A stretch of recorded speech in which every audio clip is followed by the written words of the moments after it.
La horrenda historia que estamos a punto de discutir tuvo lugar en Francia, cerca de la ciudad de Estrasburgo, en 2018. Era viernes, 7 de septiembre, el final de la semana laboral. Una joven francesa de 20 años de ascendencia vietnamita, Sophie Litton, esperaba con ansias el fin de semana. Ella planeaba un viaje para visitar a sus padres en la comuna de Cernay, ubicada en el noreste de Francia, aproximadamente a 115 kilómetros de Estrasburgo. Aquí, Sophie tenía la intención de celebrar su 20º cumpleaños con su familia y amigos. La próxima cumpleañera era estudiante en la Universidad de Estrasburgo. Como la mayoría de sus compañeros, Sophie trabajaba a tiempo parcial para mantenerse. Tenía un trabajo como recepcionista en un hotel. El viernes, alrededor de las 10:00 de la mañana, llamó a sus padres. Les dijo que tenía previsto salir hacia Cernay en autobús el sábado por la mañana. Ya había comprado el billete en la web de la estación de autobuses de Estrasburgo. También mencionó que tenía una cita para esa noche. Había acordado visitar un apartamento que había visto en una web de alquileres inmobiliarios. Su turno en el hotel terminaba el sábado por la mañana, pero su gerente le permitió salir unas horas antes. Sophie había soñado durante mucho tiempo con alquilar su propio apartamento. El padre de Sophie, Tree Litton, volvió a llamar a su teléfono móvil más tarde esa noche. Quería hablar sobre los detalles de la próxima celebración. Sin embargo, el teléfono de su hija estaba fuera de cobertura. El hombre intentó marcar el número varias veces más, pero seguía escuchando el mismo mensaje. El abonado está fuera de cobertura. Con cada intento fallido de comunicarse con su hija, su sensación de ansiedad aumentaba. Recordó que Sophie había mencionado brevemente la visita al apartamento. Tree Litton decidió conducir hasta Estrasburgo. Le pidió al viejo amigo de Sophie, Justin, que lo acompañara. El viaje tomó alrededor de 2 horas. Llegaron a la capital de Alsacia alrededor de las 9 de la noche y se dirigieron directamente al hotel donde trabajaba Sophie. El gerente del hotel les informó que Sophie había salido del trabajo por unas horas. Tenía una reunión con alguien y se suponía que debía regresar a las 10 en punto. Los hombres esperaron hasta las 10:00, pero Sophie no regresó al hotel. Tree Litton y Justin entonces fueron a la comisaría de policía de la ciudad. El padre de Sophie explicó la situación y relató los acontecimientos que llevaron a la desaparición de su hija. La respuesta del inspector de policía fue bastante predecible. Una estudiante adulta había planeado alquilar un apartamento y posiblemente se había retrasado ocupándose de asuntos domésticos. A Tree Litton se le aconsejó que mantuviera la calma y esperara. Probablemente su hija aparecería pronto. Si no lo hacía, podría presentar un informe de persona desaparecida en 48 horas el lunes. Los padres de Sophie se mudaron a Francia desde Vietnam a principios de la década de 1990. Tuvieron 3 hijos, siendo Sophie la segunda. Ella nació en Francia. Tree Litton y su esposa, Hoke, siempre quisieron lo mejor para sus hijos. El padre trabajaba en una fábrica de uno de los mayores fabricantes de automóviles de Francia, mientras que la madre se ocupaba del hogar y de los niños. La familia vivía modestamente, pero los padres hacían todo lo posible por crear un ambiente cómodo para sus hijos. Sophie logró ingresar en la Universidad de Estrasburgo. Era sociable, curiosa, practicaba ejercicio físico y estaba en buena forma. Ahora, la imaginación de Tree Litton evocaba los escenarios más terribles de lo que podría haberle sucedido a su hija. Decidió organizar él mismo una búsqueda, involucrando a sus hijos y a los amigos de Sophie. La hermana menor de Sophie, Sylvia, publicó lo siguiente en Facebook. Hola a todos. Estamos buscando a nuestra familiar que desapareció anoche en Estrasburgo. Ella fue a buscar un apartamento para alquilar. Como no tenemos noticias de ella, la situación es muy alarmante. Su nombre es Sophie. Tiene 20 años. Es de ascendencia asiática, mide 1,60 metros y tiene una complexión delgada y atlética. Gracias por cualquier información que puedan proporcionar. Si tienen alguna información sobre la persona desaparecida, por favor, contáctenos a nosotros o a la policía de Estrasburgo. Era evidente que los familiares y amigos estaban interesados en cualquier información sobre Sophie. A su hermana menor se le asignó una tarea específica. Sylvia debía examinar minuciosamente la computadora portátil de su hermana mayor, revisar sus correos electrónicos y averiguar con quién se había estado comunicando. Sylvia también revisó el historial del navegador en la computadora portátil y confirmó que Sophie, en efecto, planeaba ir a Cernay el sábado. Sophie había visitado el sitio web de la estación de autobuses suburbanos. También encontró información en el historial del navegador de que la persona desaparecida había visitado el sitio Le Vincoin. Este es un sitio web francés donde se publican anuncios para la venta o alquiler de bienes raíces, autos, artículos o servicios. El historial del navegador contenía enlaces a varios anuncios de alquiler de apartamentos. Sylvia llamó a todos los propietarios cuyos anuncios había visto su hermana. La mayoría de los propietarios dijeron que nunca habían oído hablar de la chica desaparecida. Algunos números de teléfono no se podían contactar. Sylvia, que era bastante experta en tecnología, utilizó la popular aplicación Snapchat para determinar la última ubicación desde la que se registró la señal del teléfono móvil de su hermana. La señal fue detectada en el suburbio de Estrasburgo-Schiltigheim, ubicado a solo unos kilómetros del centro de Estrasburgo. Más precisamente, la señal fue detectada cerca de la casa número 54 en la calle Bischwiller. Sylvia actualizó la publicación de Facebook con la información de que la señal del teléfono de Sophie fue registrada por última vez en la dirección mencionada anteriormente. Después de esta actualización, el caso experimentó cierto avance. 2 personas dejaron información algo concreta en la publicación. Una chica mencionó que ella y su novio habían querido alquilar un apartamento en el edificio de la dirección indicada. Hace unos días, ella había llamado al propietario del apartamento y acordaron encontrarse frente a la casa. A la hora acordada, las 9:30 de la mañana, ella llegó con su novio a la dirección conocida. Sin embargo, nadie los recibió afuera y el propietario del apartamento dejó de responder las llamadas telefónicas. Ella estaba frustrada por el tiempo perdido. Otra chica también mencionó que había intentado alquilar un apartamento en ese edificio. El comportamiento del propietario del apartamento le pareció muy extraño. Al principio, él intentó concertar una cita, pero luego la fue posponiendo constantemente. En concreto, ella escribió las siguientes líneas. Intenté conocerlo mejor y entender las razones de su comportamiento. Incluso quise reunirme con él. Él era cauteloso. Hablamos durante varios días. Se volvió insistente y finalmente bloqueé su número. También añadió que el hombre extraño estaba alquilando otro apartamento en la casa número 23 de la calle Hunter.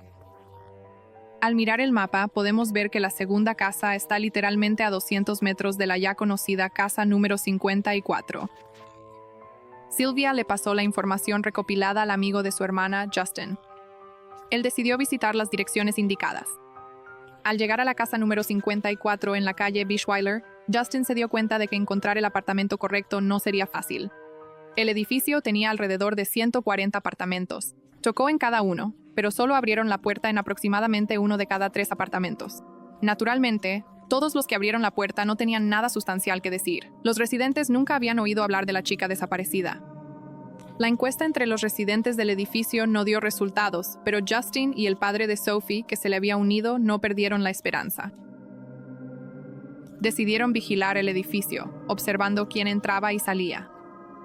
Cada hombre que veían les parecía sospechoso. Pasaron 2 días. El lunes 10 de septiembre, la desaparición de Sophie fue reportada oficialmente a la policía de Estrasburgo. Los investigadores revisaron el material que Sylvia había reunido durante las últimas 48 horas.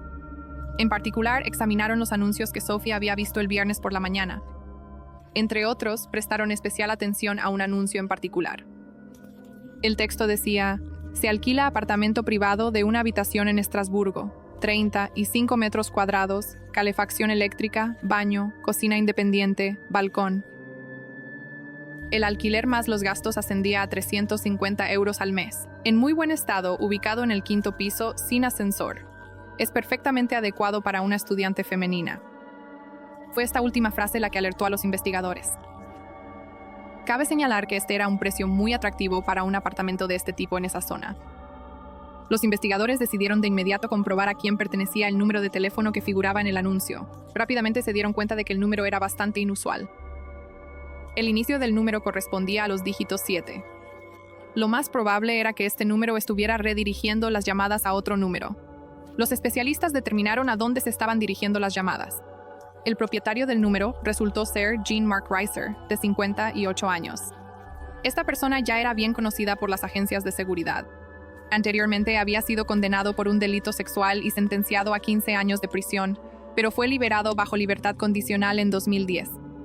Reiser vivía en la casa frente al número 54 de la calle Bischweiler. Los agentes de policía fueron a arrestarlo, pero no pudieron encontrar a Reiser en esa dirección. El sábado 15 de septiembre, alrededor de las 10 de la noche, el coche del sospechoso fue visto en una de las calles de Estrasburgo. Reiser fue detenido por agentes de patrulla. Registraron su coche y en el maletero encontraron 2 bidones vacíos con un olor muy característico e inconfundible. Los bidones habían contenido gasolina. En el maletero también había una lona y un pequeño trozo de cuerda. Llamó especialmente la atención un mapa de papel de la zona que rodea Estrasburgo. Además, en el maletero se encontró una cuchilla con restos de un color marrón. El hallazgo fue enviado al laboratorio para su análisis. Al día siguiente, Reiser fue interrogado. Jean-Marc expresó una sorpresa genuina por su arresto, alegando que no tenía idea de por qué estaba siendo detenido. El hombre aseguró a los investigadores que nunca había visto antes a la chica de la fotografía. Además, negó haber publicado el anuncio de alquiler del apartamento. En otras palabras, el sospechoso no estaba cooperando con la investigación. Mientras tanto, se obtuvo una orden de registro para su apartamento. Al inspeccionar la residencia del sospechoso, los investigadores se sorprendieron bastante. No era común que realizaran actividades de investigación en un apartamento impecablemente limpio. El apartamento parecía completamente nuevo. Literalmente brillaba de limpieza. En el baño, incluso los lugares de difícil acceso que rara vez se limpian estaban impecables. El suelo debajo de la bañera y detrás del inodoro también relucía. Las llaves del baño y del lavabo estaban perfectamente pulidas. Había un leve olor a productos de limpieza en el apartamento. Eran posibles dos conclusiones. O el dueño del apartamento era patológicamente ordenado, o el hombre estaba ocultando pruebas de un delito. Como entusiastas del crimen, ustedes saben bien de la tecnología utilizada para detectar manchas de sangre lavadas con la ayuda de luminol. Los investigadores decidieron llamar a especialistas del departamento forense. Después de tratar las superficies del apartamento con la sustancia, apagaron las luces y quedaron horrorizados. Había rastros de sangre literalmente por todo el apartamento. Numerosas manchas azules eran visibles en el baño, especialmente en el lavabo y la bañera. También había rastros en los azulejos de las paredes. Esta escena solo llevaba a una conclusión. Estaban ante un asesinato brutal. Durante la búsqueda, encontraron potentes sedantes y ansiolíticos en el apartamento, probablemente utilizados por el dueño para dejar inconscientes a sus víctimas.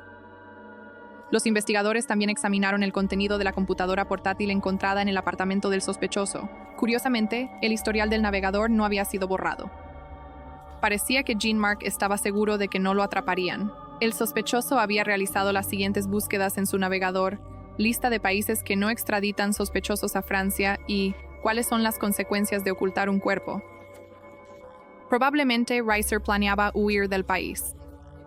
El investigador no tenía dudas de que Sophie ya no estaba con vida, pero ¿dónde estaba su cuerpo? Al día siguiente, la policía informó a los padres de Sophie sobre los hallazgos preliminares de la investigación. Los horribles detalles de la muerte de su hija eran incomprensibles para sus padres. El padre se atormentaba con la idea de que, durante el fin de semana en que él estaba en casa, su hija aún podría haber estado viva. La idea de que podría haber salvado a su niña lo perseguía. El martes 18 de septiembre, el caso de Sophie Litton atrajo la atención nacional. Los miembros de la prensa, al conocer las circunstancias de la tragedia, acusaron a la policía de inacción. Quizás si la policía hubiera aceptado el informe de inmediato, la niña podría haber sido salvada. El público estaba indignado por el hecho de que Reiser había sido previamente condenado por un delito sexual, pero fue liberado bajo libertad condicional. Hace casi 30 años, en 1987, una mujer de 23 años llamada Françoise Amand desapareció en Estrasburgo. Françoise trabajaba como representante de ventas de aspiradoras, yendo de puerta en puerta en apartamentos y oficinas ofreciendo productos. Fue vista por última vez el 8 de septiembre de 1987 en el distrito hotelier de Estrasburgo. Su último cliente, según testigos, fue Reiser. La joven fue vista cerca de la puerta del apartamento de Jean-Marc, quien tenía 27 años en ese momento. No había pruebas directas que lo vincularan con la desaparición de Françoise y su cuerpo nunca fue encontrado. Los investigadores notaron varias similitudes entre los casos de Françoise y Sophie. Ambas eran mujeres jóvenes y hermosas, morenas y de complexión atlética. Las circunstancias de sus desapariciones también eran similares. La primera visitó el apartamento de Reiser como consultora de ventas ofreciendo aspiradoras. La segunda estaba buscando un apartamento. Casi 15 años después de la desaparición de Françoise en 2001, Jean-Marc fue arrestado durante una inspección rutinaria de su automóvil. En su coche se encontró todo un arsenal de armas, pero lo más intrigante eran unas fotografías específicas. Mostraban a mujeres en poses sexuales a veces humillantes. Las fotos mostraban que las mujeres estaban inconscientes en el momento en que fueron tomadas. Se identificó a un círculo de mujeres que habían estado en contacto con Reiser. Una de sus conocidas se reconoció en una foto semidesnuda, pero no recordaba haber sido fotografiada. Solo recordaba haber perdido el conocimiento una vez mientras interactuaba con Reiser. La razón del arresto de Jean Mark fue su acusación en 2 casos de violación en 1995 y 1996. Reiser fue condenado a 15 años de prisión. Sin embargo, como ya sabemos, fue liberado en libertad condicional en 2010. Volviendo al caso de Sophie, el sospechoso se negó rotundamente a admitir su implicación en la desaparición de la joven. Al interactuar con los investigadores, daba la impresión de ser bastante inteligente y tener conocimientos legales. Respondía a las preguntas de manera elaborada sin contradecirse. El psicólogo forense pasó varias horas con el sospechoso y llegó a una conclusión clara sobre la personalidad de Reiser. El sospechoso era muy cruel con las mujeres, celoso y no podía tolerar el rechazo. A menudo recurría a la agresión y al lenguaje vulgar. Estas conclusiones también fueron respaldadas por los testimonios de mujeres que habían salido con Reiser en diferentes momentos. Muchos estarían de acuerdo en que las raíces de un comportamiento tan cruel suelen encontrarse en la infancia. Jane Mark pasó su infancia en el pequeño pueblo de Meisenthal. Su padre era guardabosques y su madre ama de casa. El niño creció siendo reservado y poco sociable. Tenía una relación difícil con su padre, quien bebía en exceso. El padre a menudo levantaba la mano contra su hijo y su esposa. Lo más probable es que Reiser copiara el modelo de comportamiento de su padre con las mujeres. Prácticamente no tenía amigos. Su único pasatiempo era hacer caminatas por el bosque. A medida que crecía, podía ir solo al bosque durante varios días. Volviendo a la investigación, 5 de octubre de 2018. Casi había pasado un mes desde la desaparición de Sophie. El sospechoso compareció ante el tribunal por primera vez. Ahora, en su nuevo estatus de acusado, continuó negando su culpabilidad. Como dice el refrán, sin cuerpo no hay delito. Sin embargo, en esta etapa, el acusado cambió su declaración. Comenzó a explicar la presencia de manchas de sangre de Sophie en su apartamento. Para ese momento, las pruebas de ADN habían confirmado que las manchas de sangre en el apartamento de Reiser pertenecían a Sophie. La hoja encontrada en el maletero del coche de Reiser también tenía rastros de sangre de la chica desaparecida. El acusado afirmó que, en efecto, se encontró accidentalmente con Sophie el 7 de septiembre en la calle. Ella se había herido gravemente la mano, y él amablemente se ofreció a curarle la herida en su apartamento. La chica subió a su apartamento, se curó la herida en el baño y luego se fue. Dijo que no la volvió a ver y que no tuvo nada que ver con su desaparición. En general, era una historia decente si se la contabas a un niño de 5 años. Mientras el juicio seguía en curso, la búsqueda del cuerpo de la chica continuaba. Los familiares de la primera víctima, François Samaan, participaron en la búsqueda del cuerpo de Sophie. En el fondo, albergaban la esperanza de que el criminal hubiera enterrado a ambas chicas en el mismo lugar, con 29 años de diferencia. Pero las búsquedas no dieron ningún resultado. El 23 de octubre de 2019, unos recolectores de setas encontraron restos óseos en el bosque de Grendelbrook, a 40 kilómetros de Estrasburgo. Los restos estaban esparcidos. El cráneo estaba a varios metros del cuerpo. Las extremidades superiores e inferiores también estaban separadas del torso. Los recolectores de setas llamaron inmediatamente a la policía. Las pruebas de ADN establecieron claramente que los restos pertenecían a Sophie. Los signos característicos indicaban que el cuerpo había sido desmembrado, tal como sospechaban los investigadores. Jean Mark continuó negando su culpabilidad durante mucho tiempo, pero en enero de 2021, finalmente decidió confesar. Es importante señalar que todo lo que se expone a continuación se basa en el propio testimonio del acusado. Según él, conocía a la víctima desde hacía mucho tiempo. Conoció a Sophie por primera vez en el gimnasio de la Universidad de Estrasburgo. Le gustó de inmediato. En ese momento, Jean Mark trabajaba en la biblioteca de la universidad donde Sophie estudiaba. Esto era, en efecto, cierto. Jean Mark trabajaba en la biblioteca y tenía interés en la arqueología. Reiser afirmó que el viernes se encontró con Sophie en la parada de autobús en Schiltigheim. Se acercó a ella y la saludó. La joven lo reconoció de inmediato. Ella dijo que había ido a ver un apartamento, pero que el propietario no respondía a sus llamadas. Jean Mark mencionó que él también tenía un apartamento en alquiler y se ofreció a mostrárselo. Subieron al 6º piso y entraron al apartamento. Mientras Sophie miraba alrededor, Reiser le ofreció una bebida, pero ella la rechazó. Antes de irse, ella pidió usar el baño. En ese momento, ella sonrió y Reiser sintió una chispa entre ellos. Él se acercó y la besó, pero Sophie lo apartó y lo llamó cerdo. Esto enfureció al hombre y le dio un puñetazo a Sophie. Ella cayó, golpeándose la cabeza contra el inodoro al caer. Continuó pateándola. En ese momento fue como si su mente se nublara. Cuando recuperó la conciencia, Sophie ya no mostraba signos de vida.